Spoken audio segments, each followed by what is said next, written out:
సందర్భంగా భారతదేశంలో తామే పండితులు అనుకున్న వాళ్ళు సనాతన బూజు పట్టిన ధర్మాలకి ప్రాణం పోయడానికి ప్రవచన వక్తలుగా ఉన్న కొంతమంది వాళ్ళు ఏదో కనుక్కున్నట్టుగా కరోనాని నివారించడానికి కావలసిన అనేక ఆచార వ్యవహార ఆహార పద్ధతులు మన దగ్గర ఉన్నట్టుగా ప్రచారం చేస్తూ ఉన్నారు.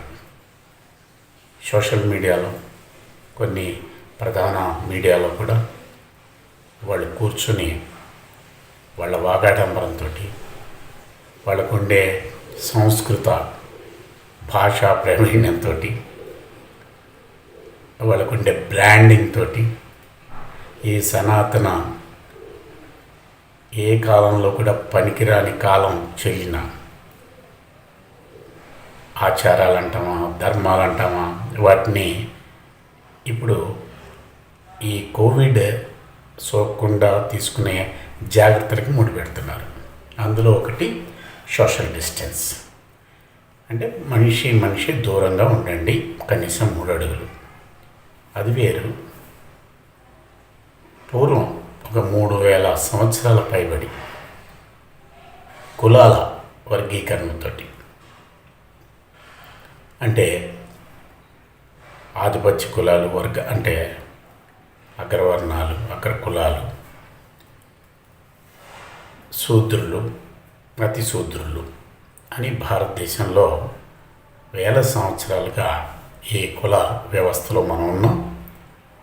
ఈ కుల వ్యవస్థలో అగ్రవర్ణాలు దిగువ వర్ణాలు అంటే శూద్రుల్ని అతి శూద్రుల్ని అంటరాదని, వాళ్ళకి చాలా దూరంగా ఉండాలని, ఈ శూద్రులు అతి శూద్రులు అగ్రవర్ణాల వాళ్ళతో మాట్లాడేటప్పుడు కళ్ళల్లో కళ్ళు పెట్టకూడదు, వాళ్ళ నీడను కూడా తాకూడదు, వాళ్ళు నడిచే దారిలో కూడా నడవకూడదు.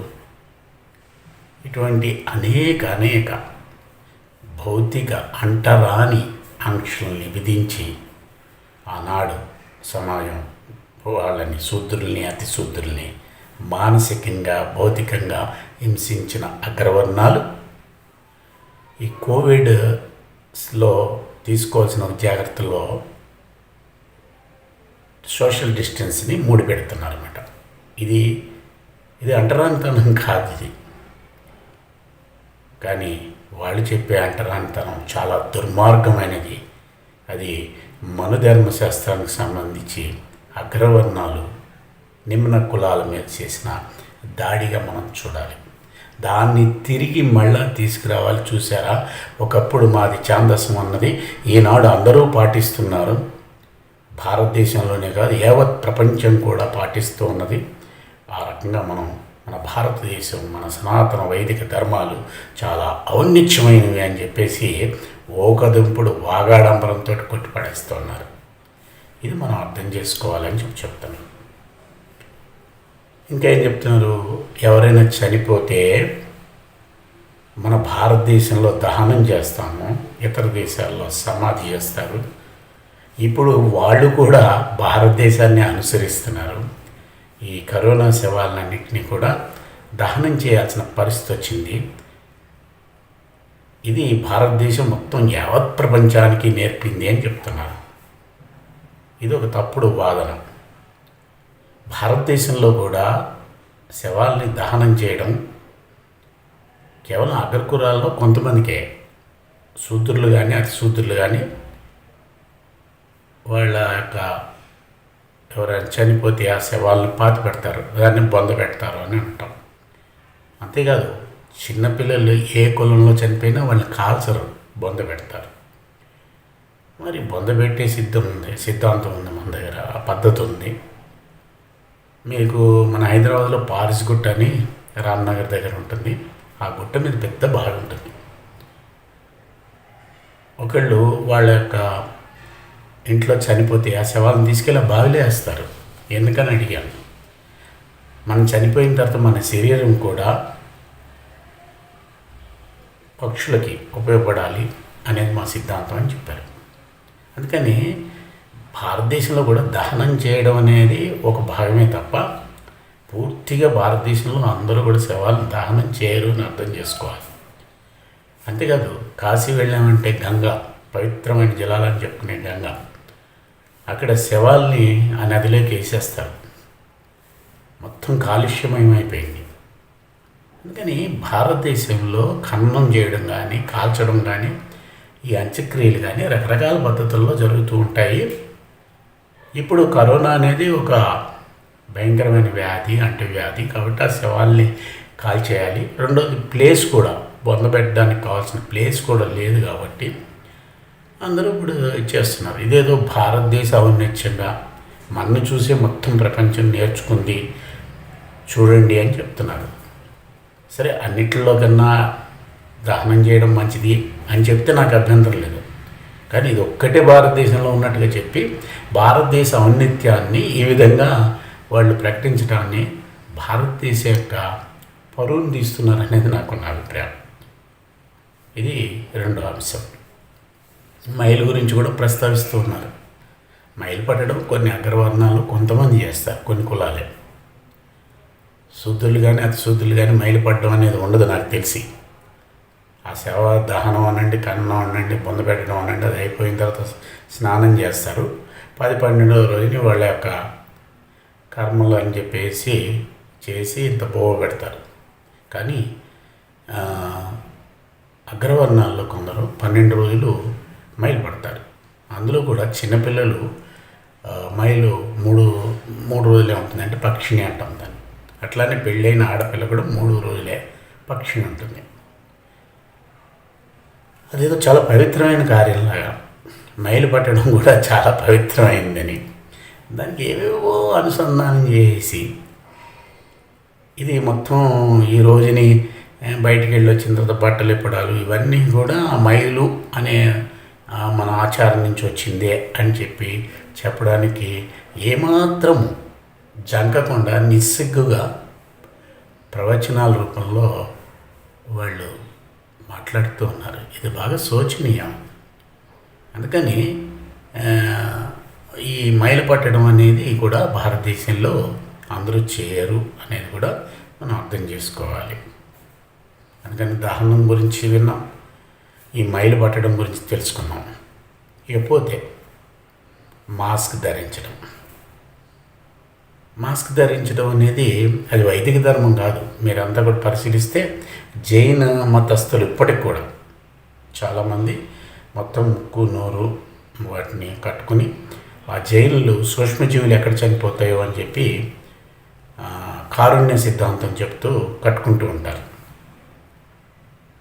ఈ కట్టుకోవడం అనేది అదే భారత సంప్రదాయం కాదు. అంటువ్యాధులు ఉన్నప్పుడు ఎవరైనా చెంగు ముక్కుకి పెట్టుకుంటారు, లేదా ఖర్చు తీసి కట్టుకుంటారు. శవం దగ్గరికి వెళ్ళినా కూడా అదే పని చేస్తారు.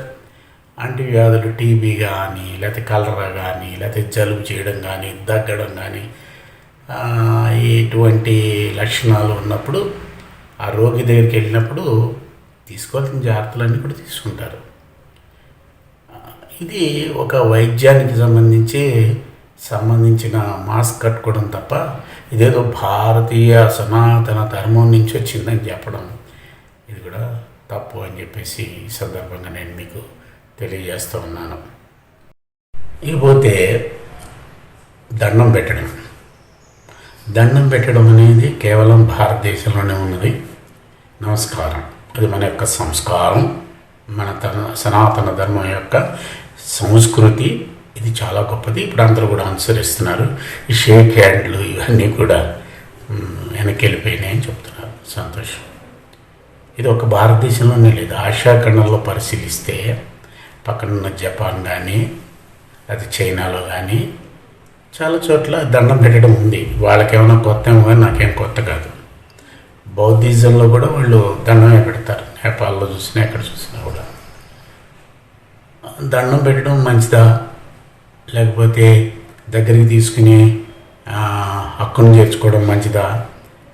ఇవన్నీ కూడా సనాతన ఆచారాలు కావు. ఇవి ఆయా సందర్భాల్లో వాళ్ళ యొక్క నైసర్గిక భౌగోళిక వాతావరణాన్ని బట్టి ఏర్పడిన అంశాలే.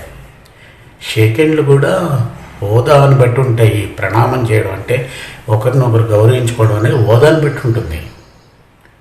కొంతమంది తల వంచి మోచేయిని కిందికి పెట్టి నమస్కరించినట్టుగా మొత్తం బెండ్ అవుతారు.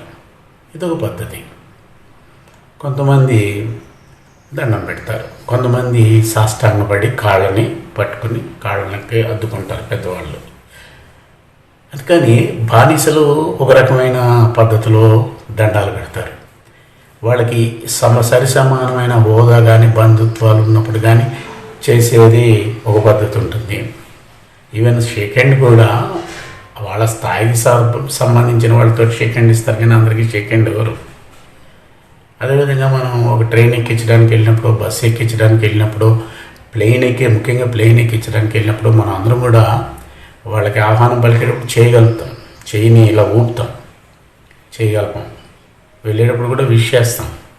అందుకని మన యొక్క గౌరవాన్ని, మన యొక్క ఆప్యాయతని ప్రదర్శించడానికి కేవలం దండం ఒకటే చేస్తారు. మన భారతదేశంలో వేరే లేదని చెప్పడానికి అది సరైనది కాదు. ఇది కూడా మనం అందరం కూడా గమనించాలి. అందుకని సాగిలపడడం మంచిదా, ప్రణామం చేయడం మంచిదా, షేక్ హ్యాండ్ ఇవ్వడం మంచిదా, దండం పెట్టి దూరంగా నిలబడడం మంచిదా, ఇవన్నీ కూడా కాలక్రమంలో మన అలవాట్లు, హోదా, వీటన్నిటిని బట్టి ఉంటాయి. సో దీన్ని గుర్తుపెట్టుకోవాలి.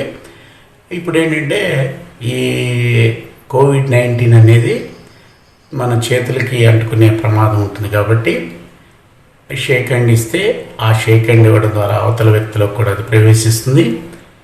ఆ రకంగా ఆయన చెయ్యి, మనం ఇప్పుడు కూడా చేతిని ముక్కు, నోరు, ముఖం వైపు ఎక్కువ అనుకోకుండానే అచేతనంగానే మనం వెళుతుంది.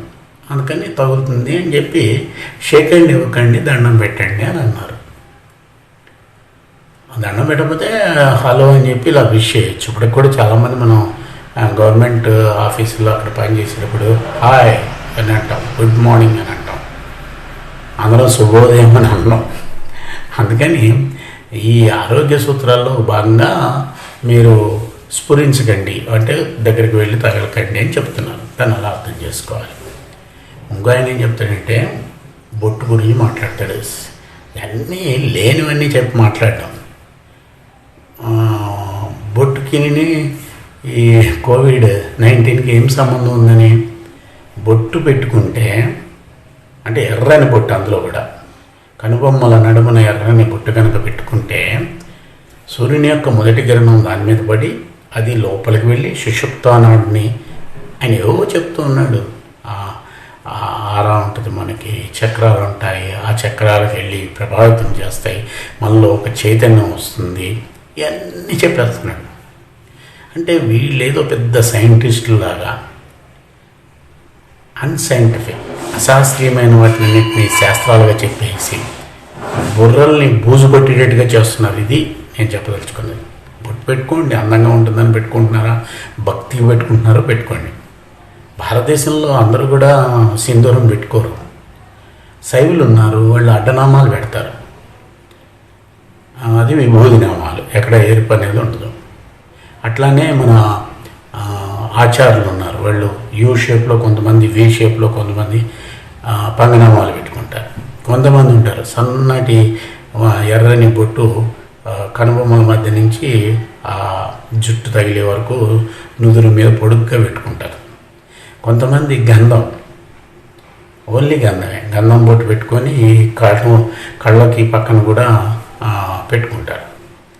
ఇట్లా వాళ్ళ యొక్క ఆచారం, వాళ్ళ యొక్క పద్ధతులు, వాళ్ళ వంశము, వాళ్ళ కులం, వీటన్నిటి రీత్యా రకరకాల పద్ధతుల్లో ఈ బొట్టు పెట్టుకోవడం అని ఉంటుంది. అది తప్పు అని చెప్పి నేను అంటలే, పెట్టుకోండి. కానీ ఈ ఎర్ర సింధూరము అదేదో సోలార్ చిప్ లాగా పనిచేస్తుంది, దాని ద్వారా లోపల నాడులకి చైతన్యం వెళ్తుంది అని చెప్తూ ఉంటే, మరి ఇప్పుడు ఏం చేయాలంటే ఆ ఎర్రబొట్లన్నీ ఒక ప్లేట్ కంటించి ఆ సోలార్ చైతన్యాన్ని, ఆ వేడిని, మరి ఏమన్నా సోలార్ సిస్టమ్కి ఏమైనా ఉపయోగపడుతుందేమో ఆ ప్రబుద్ధులు చెప్పాలి. కాబట్టి కొంతమంది అసలు బొట్టే పెట్టుకోరు భారతదేశంలో. అది కొంతమంది అందం కోసం పెట్టుకుంటారు, కొంతమంది భక్తి కోసం పెట్టుకుంటారు, కొంతమంది వాళ్ళ ఆచారంగా పెట్టుకుంటారు, వాళ్ళ కుల ఆచారంగా పెట్టుకుంటారు. ఇట్లా రకరకాల పద్ధతులు ఉన్నాయి. ఆ పద్ధతులు నేను తప్పుపట్టలేదు. అందులో ఎర్ర సింధూరం పెట్టుకోవాలి, చూసారా అని చెప్పడం మాత్రం ఇది అశాస్త్రీయమైంది. అందుకని దీనికి కోవిడ్-19కి ఎక్కడ కూడా సంబంధం లేదు అని నేను చెప్పదలుచుకున్నమాట. దీన్ని మీరందరూ కూడా గ్రహించాలి, బొట్టు పెట్టుకోవడం దాని మీద కూడా. ఇకపోతే ఆలింగనం చేసుకోవడం అంటే కౌగిలించుకోవడం, హక్కును చేర్చుకోవడం. ఇది ఓన్లీ ఇతర దేశాల్లో ఉన్నాయి, ముఖ్యంగా వెస్ట్రన్ దేశాల్లో ఉన్నాయి. ఇది మన ఆచారం కాదు అని చెప్తూ ఉంటారు. ఇది కూడా తప్పుడు ప్రచారమే. వీళ్ళు మహాభారత రామాయణాలు చదివినట్టేం లేరు. మరి చదివి ఉంటే ఈ మాటలు ఎందుకంటారు? మనందరికీ తెలుసు, ధృతరాష్ట్ర కౌగిలి అంటూ ఉంటాం. అంటే ధృతరాష్ట్రుడు భీముణ్ణి పిండిలాగా నలిపేయాలని చెప్పి రమ్మంటాడు. అప్పుడు శ్రీకృష్ణుడు, వద్దు నాయన, నువ్వు వెళ్ళకు, అది వాడి కౌగిలి చాలా విషకౌగిలి, అది నువ్వు నలిగిపోతావని చెప్పి ఇనప భీముణ్ణి పంపిస్తాడనమాట. అట్లానే ప్రియ శిష్యుల్ని ఆచార్యులు అంటే గురువులు దగ్గర తీసుకుని కౌగిలించుకున్న ఘటనలు కనపడతాయి మనకి. చిన్నపిల్లలు వాళ్ళ పెద్దవాళ్ళని చూడడానికి వెళ్ళినప్పుడు దగ్గరికి తీసుకుని కౌగిలించుకొని వాళ్ళ నుదుట మీద ముద్దు పెడతారు. అంటే ఆప్యాయతని, అనుబంధాన్ని, స్నేహితుల మధ్యన కూడా దుర్యోధనుడు మన కర్ణుడు కౌగిలించుకోవడం చూస్తాం మనం. శ్రీకృష్ణుడు అర్జునుడు కౌగిలించుకోవడం చూస్తాం. అట్లనే దసరాకి అలాయ్ బలాయ్ అని చెప్పి జరుపుతూ ఉంటారు. రంజాన్కి కూడా మనం అలాయ్ బలాయ్ చేస్తూ ఉంటాం. ఇవన్నీ కూడా మానవ సంబంధాలు, మానవ సాంగత్యాన్ని పెంచాయి. మీరు శంకరదాదా సినిమాలో ఆ వార్డు శుభ్రం చేసే అతను చాలా బాధతో ఉంటాడు. అప్పుడు చిరంజీవి వెళ్ళి కౌగిలించుకుంటాడు. కౌగిలించుకుంటే అతనిలో శాంతన ఏర్పడుతుంది. ఆ వార్డు బాయ్లో ఇంత పెద్ద ఆయన వచ్చి నన్ను, డాక్టర్ గారు వచ్చి నన్ను కౌగిలించుకున్నాడు అని. అప్పుడు చెప్తాడు, కౌగిలించుకోవడం ద్వారా మనకి ఒక ప్రేమ, ఒక అభిమానం ఏర్పడుతుంది అని చెప్తాడు. ఇప్పుడు ఎందుకు దూరం ఉండమంటున్నారు?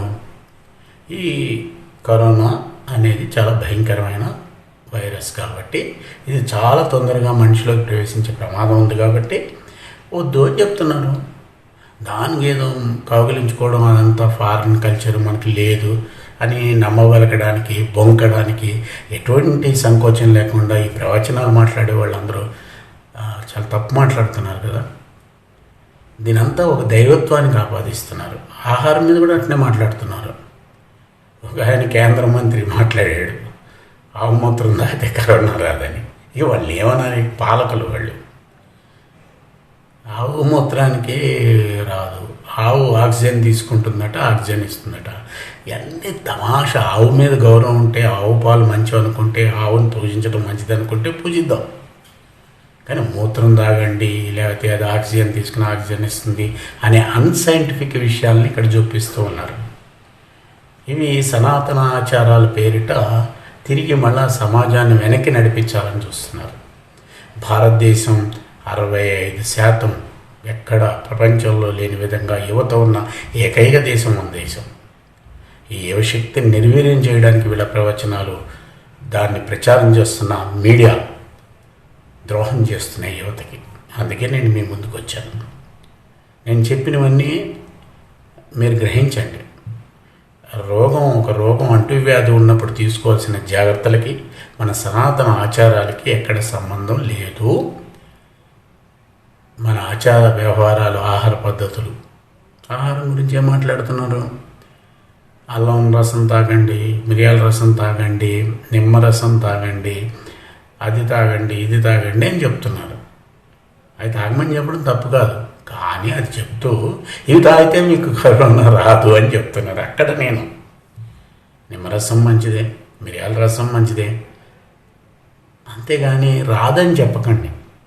ఇది మీకు ఉపశమనం కలిగిస్తుందని చెప్పండి. ఇట్లా డాక్టర్లు పండితులు అని చెప్పుకునే ఈ పండితోత్తములు తమకు తాముగా వైద్య నిపుణులుగా ప్రకటించుకుంటారు. మరేమో నాకు తెలియదు, కానీ ప్రతిదీ కూడా వైద్యం వాడిదే, సాంఘికాచారాలు వాళ్ళవే.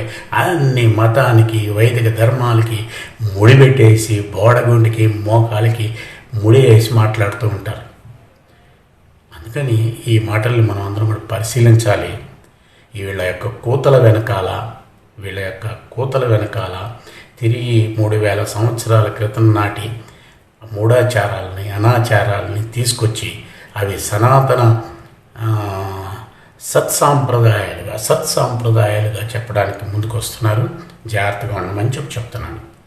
ఇదంతా భారతదేశం యొక్క ఔన్నత్యంగా చెప్తున్నారు. భారతదేశం యొక్క ఔన్నత్యం గురించి మాట్లాడాలంటే మీరు కాదు, భారతదేశం యొక్క ఔన్నత్యం గురించి మాట్లాడాలంటే ఆర్యభట్ట గురించి మాట్లాడండి.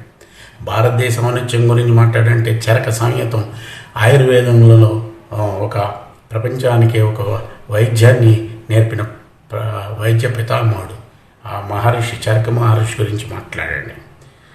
అంతేగాని లేదా ఈ స్వతంత్ర పోరాటంలో అసూలు బాసిన అల్లూరి సీతారామరాజు గురించి మాట్లాడండి, కొమరం భీమ్ గురించి మాట్లాడండి, భగత్ సింగ్ గురించి మాట్లాడండి, సుభాష్ చంద్రబోస్ గురించి మాట్లాడండి, లేకపోతే అహింసా పద్ధతుల్లో స్వతంత్రం తీసుకురావడానికి కృషి చేసిన మన జాతిపిత మహాత్మా గాంధీ గురించి మాట్లాడండి.